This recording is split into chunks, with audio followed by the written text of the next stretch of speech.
8-day-long work trip to outer space unexpectedly turns into a 9-month-long mission. Well, after being stranded at the International Space Station since June last year, the two veteran NASA astronauts, Sunita Williams and Butch Wilmore, are all set to return to Earth. The SpaceX Dragon, which blasted off from Kennedy Space Center in Florida last week, has already docked into the ISS on Sunday. And if all goes well, the rocket will bring the two American astronauts safely back to Earth by early morning on Wednesday, Indian Standard Time. But the final timing is still subject to change, depending on favorable weather conditions. Now, NASA and SpaceX officials recently met to evaluate the weather and the splashdown conditions off the coast of Florida for the return of the crew. So far, conditions look promising. However, this return window on March 19th remains critical because in case there is a delay, then the unfavorable weather expected later this week could impact their return. Now, the SpaceX rocket will start undocking by around 11 a.m. Indian Standard Time on Tuesday, but only if there's a clear go-ahead from the mission managers who will continue to monitor the weather conditions in the area as well as the readiness of the spacecraft and the recovery team on the ground and the sea. NASA and SpaceX will confirm their specific splashdown location closer to the Crew 9 return.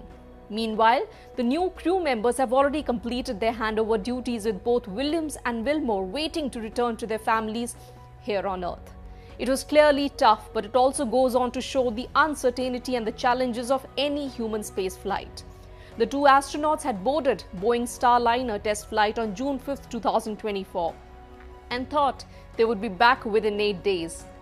But soon after it docked into the ISS, it malfunctioned. There were issues with its thruster and there were helium leaks, which led NASA to declare that it wasn't safe to bring the crew back on the same rocket. Over the last 9 months, the two veterans have continued performing crucial science experiments and collected data which will enhance our understanding of outer space.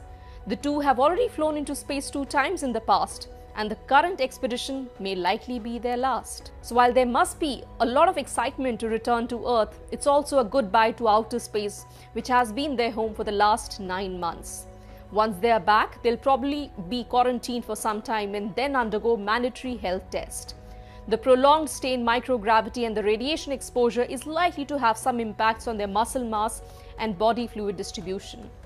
Now, for over 2 decades, over 270 people from 21 countries have lived and worked aboard the International Space Station, which provides continuous year-round life support and habitation, making research breakthroughs not possible on Earth.